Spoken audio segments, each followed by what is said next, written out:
সন্ত্রাসীদের বিরুদ্ধে আগুন জ্বালাও একসাথে। এই বাংলায় হবে না। প্রশাসন এখনো পর্যন্ত পুরোপুরি নীরব।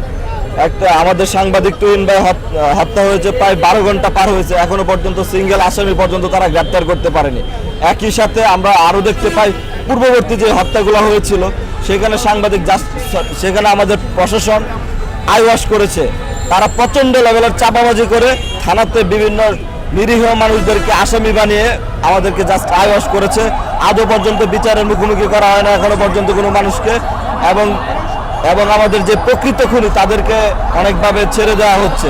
তো এটা আমরা মেইন কারণ বলে মনে করতেছি। একই সাথে প্রশাসন পুরোপুরি নীরব দর্শকের ভূমিকা পালন করতেছে। যেখানে আমাদের সাংবাদিক তুহিন ভাই হত্যা হয়েছে এর ঠিক পাশে পুলিশ বক্স আছে, অথচ মানুষের ক্রাউড দেখে কিন্তু পুলিশ চাইলে সেখান থেকে আসতে পারত, কিন্তু আমরা জেনেছি যে পুলিশ সেখানে আশেপাশে আসে নাই। সুতরাং এই প্রশাসন অবশ্যই অকার্যকর এবং ব্যর্থ প্রশাসন। সুতরাং আমরা গাজীপুরের ছাত্র জনতা সবাই মিলে এই প্রশাসনের তীব্র বিরোধিতা করতেছি।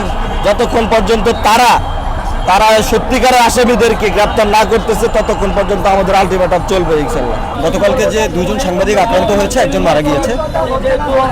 সকালে যে সাংবাদিকের ঘটনাটা সামনে আসছে, আমরা সেই সাংবাদিক আক্রমণের সাথে একটি রাজনৈতিক দলের সখ্যতা দেখেছি এবং তারা সেই রাজনৈতিক দলের পরিচয় ওইখানে আছে। আমরা সেই রাজনৈতিক পরিচয়টা জানতে চাই এবং আমরা বলতে চাই ওই ঘটনায় দোষীদের গ্রেফতার করতে হবে এবং গতকাল সাংবাদিক তুহিন হত্যার সাথে যারা জড়িত তাদের যদি 24 ঘন্টার ভিতরে গ্রেফতার না করতে পারে এই প্রশাসন, তাহলে আমরা চুরি এবং শাড়ি নিয়ে আমরা গাজীপুর পুলিশ কমিশনার অফিস ঘেরাও করব এবং আমাদের এই লাগাতার অবস্থান কর্মসূচি চালিয়ে যাব। মিক্সার গ্রাইন্ডার ঝামেলা কমায়, সময় বাঁচায়। সারা বাংলাদেশের এই আইনি প্রশাসকের দুর্বলতার কারণে সারা বাংলাদেশের এই ফ্যাসিস্ট দূষকদের যারা আছে তারা এসে গাজীপুরে আশ্রয় নিছে। এই গাজীপুরে আশ্রয় নিয়ে বিভিন্ন রাজনৈতিক ছাত্র ছায়ায় শেল্টারে তারা এই দুর্বৃত্তায়ন কায়েম করতেছে। 2024-এর 5 আগস্ট পেরিয়ে কিন্তু 1 বছর পার হয়ে গেছে, কিন্তু এই প্রশাসনকে আমরা এখনো অ্যাক্টিভলি কাজ করতে দেখছি না।